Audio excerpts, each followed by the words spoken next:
ایک بوڑھا حج کو جا رہا تھا، ایک نوجوان نے کہا مجھے بھی ساتھ لے چلو، اس نے کہا آ جاؤ، لیکن جب عرفات میں پہنچے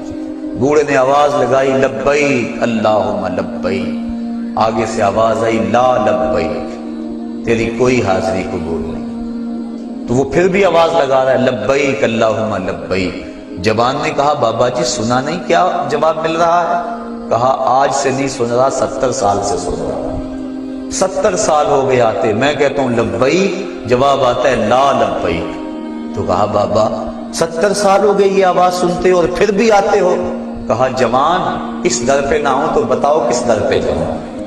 اگر نہ آؤں گا تو کہاں جاؤں گا، اور تو کوئی چوکھٹ ہے ہی نہیں، یہی تو در ہے۔ تو جب اس بوڑھے نے یہ بات کہی اللہ کی رحمت کو جوش آیا، کہا تیری پچھلی 70 حاضریاں بھی قبول